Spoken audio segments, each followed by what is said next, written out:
everyone. Welcome to the Self-Awareness Journey podcast. I'm Melissa Albers. And I'm JJ Parker. This podcast is for seekers, seekers of happiness and joy, seekers of a centered approach to success in life, seekers of their true, authentic selves. Get ready for some real talk on everything from anxiety, emotions, and habits to love, compassion, and forgiveness. We know you'll be challenged and enlightened by this conversation. We're so glad you're here. Let's dive in. All right, Melissa. So, I'm in this new group that we've been meeting once a month, and and we're talking about business transitions and things like that. Not that I have any immediate plans for that sort of thing, but it's good to learn about what would I do after I sold the company, right? Mm-hmm. Yeah. And how did you make those transitions smoothly? And one of the exercises our coach is having us do is he goes, make a list of 100 things that you want. 100 things that I want, right? Wow. So he goes, he's like, yeah, the first 10 will be easy. 20 will be hard. 100 be, impossible. We'll see if you get there, right? Yeah, and so I was thinking about that. I love that. It was an interesting request. So I haven't done it yet. Because I've just been really thinking about this idea that it's kind of hard to figure out what you actually want. Yeah, exactly. And I will go so far as to say getting what you want is relatively easy. But figuring out what you actually want is nearly impossible if you are not using some sort of approach. You don't just intuitively sit down and go, oh, I know exactly what I want. That doesn't happen very often. And there's layers of this. It actually really kind of short-circuited me because my initial thing was oh, what do I want? Well, I want a red Ferrari and a mansion and a jet and a yacht. No, I don't want any of that stuff, right? I bet you could be talked into a cute little jet. Well, yeah, a small jet. Blue, and it says Zoom on the side. See? So so that's materialistic kind of stuff. Right. So there's a couple layers of what do you want? Yeah. Well, there's materialistic things that everybody might want, right? That stuff and that stuff goes so far, to an extent, but that kind of runs out. There's maybe relationship things that you want. Maybe travel or life experience things that you want. Yeah. Maybe there's emotional states that you want. Yeah. So figuring out what you want is a pretty complicated question. Yeah. I always, I've dabbled in this a little bit because of a couple reasons, which I'll share in a minute. I've dabbled with trying to figure out what I want. I mean, it's kind of true, though. I've dabbled with this with myself and with others, being a coach and all. It is something that you kind of do need to have in your mind once in a while. Right. But I always look at it from the same thing that I look at everything, which is all of the four bodies, the emotional, mental, spiritual, and physical. And if you look at it from those perspectives too, you can start to create, or I've been able to create some focuses. But the other thing is, what I find really interesting about this conversation is you're at a level of experience and age that this same topic, and it still comes to play for all of us, right? But I always mentor newly graduated college kids, and I run them through a couple of activities that I just made up in an order that really, really helps them because with college kids, everybody thinks, oh, I got a degree in X, so now I'm just going to quickly go out real quick and interview for X, and I'm going to get the job. And it's nothing like that, right? It's just so seldom does anybody ever get the job that they're that they have a degree in. Like, this is a lot like a what do you want to do when you grow up kind of conversation, which can totally happen to people in their 40s, 50s, and 60s too. 100%. Well, I think it does happen, and it maybe actually. Do you know what? I think that it does happen, and I think it's a little more scary for a lot of people as we have a little more experience in the industry, in our lives, in our whatever relationships. I think when there is transition or this sudden stop where we don't know what to do next, that's even more scary than when we're young. Because when we're young, we have no experience. We don't have the long history of wins and fails. We got nothing, right? So we're like, oh, well, okay, I have nothing to compare this to. I'm going to trust a mentor to tell me what to do because I don't know. Well, I was thinking about this from the kid perspective too, because I've got an 11th grader and pretty soon he's going to have to start figuring out what he wants to do for college or what he wants to do after high school. Yeah. And asking a 17-year-old especially what they want, 17-year-old boy, especially a 17-year-old boy, it's impossible. Like it is. It's so hard for him to see like hardly anything past like tomorrow. Yeah. So how do you walk people through this? Yeah, I was just going to say I have some strategies, and it would be really interesting. Like, actually, the strategy that you just gave is such an interesting one. I love that one. It's like make a list of 100 things that you want.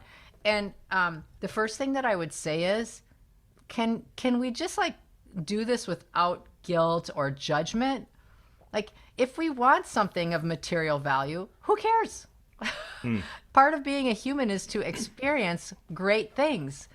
Part of living is to I actually totally even hedged that myself, didn't I? Yes, you did. Yeah. I was like, because like you don't want to, you don't want to come off as a materialistic person because that's not a very high like, morality it doesn't seem like aspired. Something. Yeah.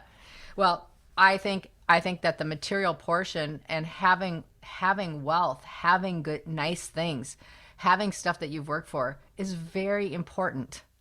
It's very important. It's all about how you, the way you process it and how you feel about those things is a completely separate thing. But I just say that when we're creating these lists, like this is a really good tactic.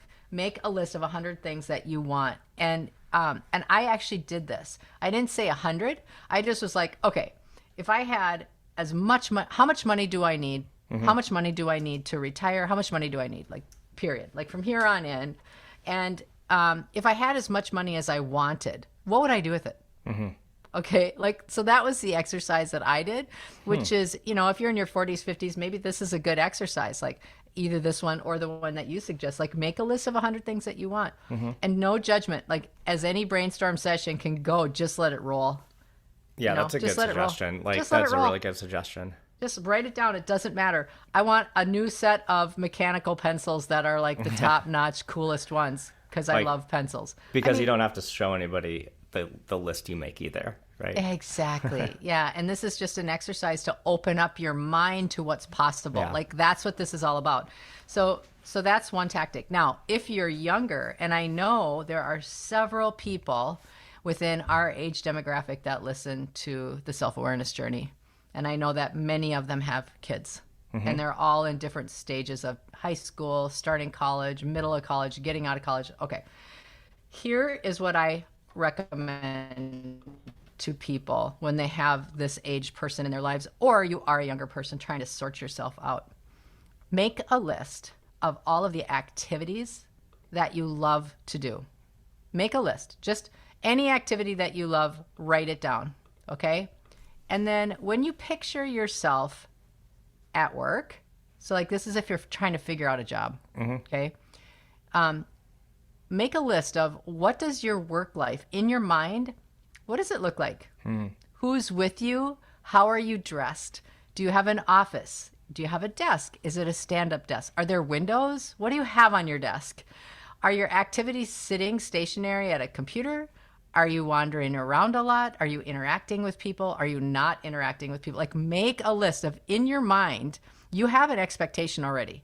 So like just write all of that out, like create that list and then focus on the coworkers for a minute. What are your coworkers like? Do you do stuff with them out of the office or not? Like, how are they dressed? What are their personalities like? What kind of things do they value? And this exercise, again, just opens you up to this idea that what you actually want is available to you. Forget about what the job is titled, right? Mm-hmm. So, and then taking your own inventory about what things really light you up. So like you get a degree in communications, but you really don't like to talk to people. You like to organize things to look pretty. Okay. Like that's a task that you enjoy, like being able to create these lists of the things that you really, really mm-hmm. love, because I'll tell you what most people do. What most people do is they say what they don't want. I don't want to work in a corporate office. I don't want to have to be there 8 to 5. I don't want to be in a cube. Mm-hmm. I don't want to have to wear, nicer clothes every day. So for you, like flipping the energy around the other way is much more helpful. Focus on what you do want, not what you don't want. And focus around the bend a little bit. So rather than looking for jobs, what most people should do at the very beginning, and I'm even saying should, which I usually avoid that. What most people should do is taking their own inventories about what they really, really do want. First, how they dress, who they're with, what kind of activities they're doing, what does their work day look like? Do they work in the evenings? Do they just work Monday through Friday? Really getting to that, because then what you can do is you can start organizing that information, and you can start looking at the key words that you chose, that you wrote down, and then you can hop on LinkedIn or Indeed, and you can search those key words, and it comes up with 3 or 4 or 5 different kinds of roles. So like that's one, to me, that's a really, really, really good thing to do if you don't know what you want and you're trying to sort that out in a job perspective. Even if you left a job and you're going into you want something different, same activity. Yeah. The interesting thing, when I was even doing this for myself, or when I'm thinking like of my kids, is sometimes it's hard for us to imagine what some of that stuff is when we haven't seen it or experienced it. Yep. Right. It's almost like we're blinded to some of that. Like, for example, like we're a remote first company. So this idea of just being able to do our job from anywhere and anytime, for a lot of people who are very used to like a go to the office, rigid, 9 to 5, can't really imagine what a work life could possibly be like. Where you don't have to show up to an office 9 to 5 and you can just work from anywhere you want at any time you want. Right. Like, it's so it true. takes a bit of an imagination. I agree. And a little bit, and a lot of letting go of like the status quo or your previous experience. 100%. I was just going to say that. Like, I think the most important part to the success of this journey is to stop comparing your past to what you're looking for in your future. I heard this quote last week from someone I was talking to, and I was like, okay, stop talking. I have to write this down. And the quote was, your past doesn't need you. And I was like, oh my that's an gosh. Interesting idea. Isn't it? Your past doesn't need you. Maybe we should do a podcast on that. I won't get too heavy in there. But your past doesn't need you. And to that end, your mind is always the one that's in charge of trying to keep everything stable. We've talked about this for years in the self-awareness journey. The mind is not a creative instrument. The brain is not the creative instrument in and of itself. The brain simply tries to keep everything the way it was. It compares itself to its, quote, norm. And in this situation, that's exactly what happens. It just keeps comparing to something before, and it cannot open its mind up alone to what's possible in the future. So how do we open up to those possibilities? Well, I just think like listening to these kinds of conversations, and recognizing, you know what, these are old habitual ways of being, like, or even being afraid to see what else is out there. That's a habit. That's just a habitual thought that says you might not be good enough. You better not do that. And I think it's just, first of all, having the awareness that it is just simply habit that causes us to go to those places. And what if we start doing some of these fun things? Like, it is kind of fun to create this list. Like it is, it's not a bad thing. It's really fun. We're advocating for ourselves and our own development. So let me share some things that I was writing on my list. Yeah.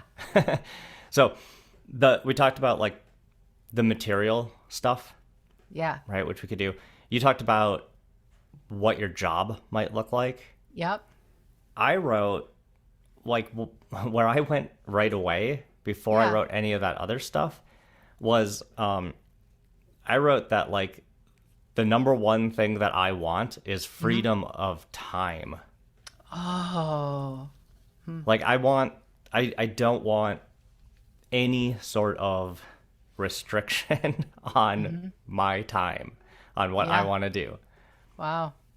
Like that's my number one desire. Do you know what mine was? Huh. I'll share mine too. Mine was freedom of emotional encumberments. Wow. Meaning, I love doing things for people. I love doing things that make me feel good. I hate obligation. Hate it. The feeling of obligation.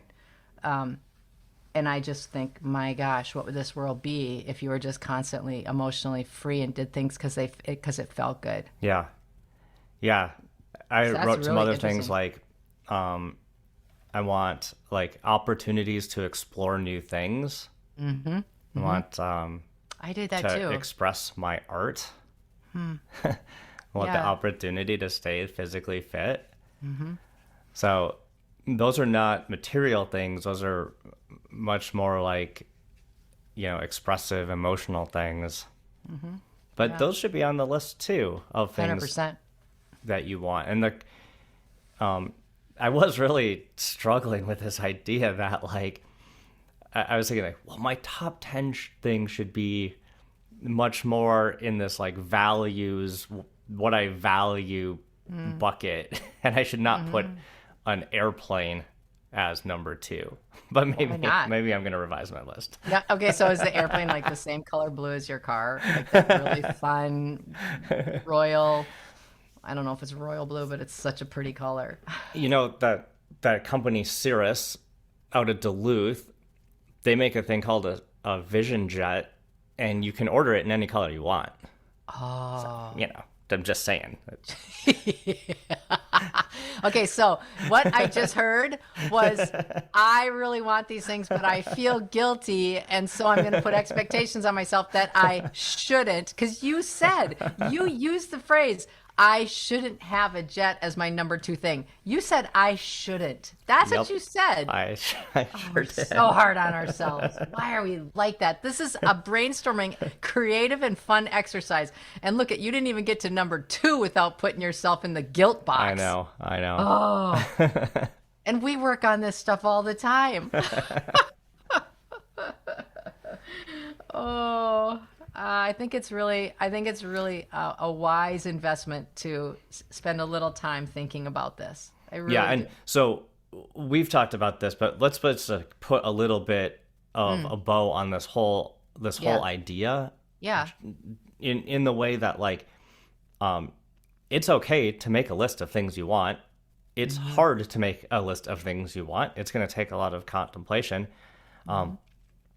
but if you do that work, it can serve you really well, because then you can say, that's the thing I want. And then you can start working backwards on how you're going to get there. Yes. It's way easier to get it. Yeah. If you don't know where you're going, you're just going to wander around and not get anything you want and be frustrated about why you're not getting it. Yeah. So whenever I talk to someone about not getting what they want, I will ask them, well, what do you want? And just like you said, they'll list a whole bunch of things they don't want. Yep. But they won't really be able to list what they do want. So without that little roadmap, it makes it really difficult. And you can't really complain that you're not getting what you want when you don't define what you want. Right. And I think too, we cannot forget that whatever we focus on is what we get. So if we focus on what we don't want, that's what we get over and over and over again, even if it's not the actual manifestation of something that we don't want, but certainly the feeling of constriction, the feeling of disappointment, the feeling of what if I'm not good enough, what if I don't know, what if. As long as we continue down that path, we're just going to get more and more of that. And if we can simply say, this is an exercise only in what is available to me, not pushing against what we don't want, because that's resistance, which causes persistence, right? And I just think if we can continue to focus on more and more of what we do want, and we don't feel guilty or shameful about it, because as human beings, we're on this planet to enjoy our lives. That's why we're here. And you're not going to be on your deathbed and say, thank goodness I didn't get all of those horrible things. You're not going to do that, you know? The other thing is, like, as we get older, it's totally okay to decide that we want something else. Yeah. Right? Because I'll see a lot of people that maybe are in their mid-30s that say, well, I went to college for this. I've got 2 degrees. I've got 2 accounting degrees and this and that. And I should be an accountant because that's what... But they get to a point where, like, they don't want to do that anymore. Yeah. Or they chose when they were a 17-year-old kid. It's okay. It's okay that what you chose back then is not what you choose now. Yeah. Right? You know what I would say about that too is, like, the just the practicality of that conversation, because it's so good. It's such a good thing to mention. I think that there were probably reasons that we chose things that we did before that served us well. And that's okay. There's nothing to feel bad or guilty or judgmental about. It's like, yeah, you chose all those things. There was something in that was good for you, that made you feel good, that made you feel safe, that made you feel like you were going to contribute in some way. And it didn't work out as planned, but that's not because you made a bad choice. It's because you've now outgrown what that need was. That's the that's a good way to phrase it. Yeah. So now you get to choose something else in your journey. And how exciting is that when you think about it like that? Yep. And it's scary. That is a scary moment where you say, hey, I just invested 20 years of my life towards a particular vocation. Yeah. And I don't want to do that anymore. How scary. I mean, it takes a lot of courage to get to that moment and say, yeah, this doesn't serve me. This doesn't fulfill me anymore. I'm going to go try something different. I started The Authentic Leader 20 years ago. Well, 21 years ago. I was 34 years old. I had a very lucrative sales career that I walked away from to start my company. And it was very scary, but I was not to sound dramatic, but to sound dramatic, I felt dead inside. I hated what I was doing. I hated that I had no energy. I was not inspired. I was very, very successful financially, but it didn't matter. I was so miserable. And so I walked away, and it took me 6 months of recalibrating just to try to get myself sorted out, to figure out, oh my gosh, what am I going to do? Yeah. I didn't even know. But so I'm with you. And I think that's a really common thing that happens to people. And I just want to encourage people to be okay with that. It's like, that's a really good thing. You're being honest with yourself and reaching for something that you may not be able to see. That is so awesome that you have the courage to do that. Yep. All right. Well, start working on your list. I actually did. It's on the back of an envelope in typical Melissa fashion. Don't lose that envelope. That. Ooh, it's a big envelope. It's my life plan I got on the back of this. I've got a bar napkin around that started that list somewhere. I don't know where that is either. Oh, that's funny. Did you enjoy this episode? Please go to your favorite podcast platform to subscribe, rate, and leave a review so others can discover it as well. Growing self-awareness is a lifelong journey, and there's always further to go. And it's better when we're all in it together. Please think of someone you know who could benefit from hearing today's conversation and share this episode with them. We can't thank you enough for listening. Until next time, happy exploring, seekers.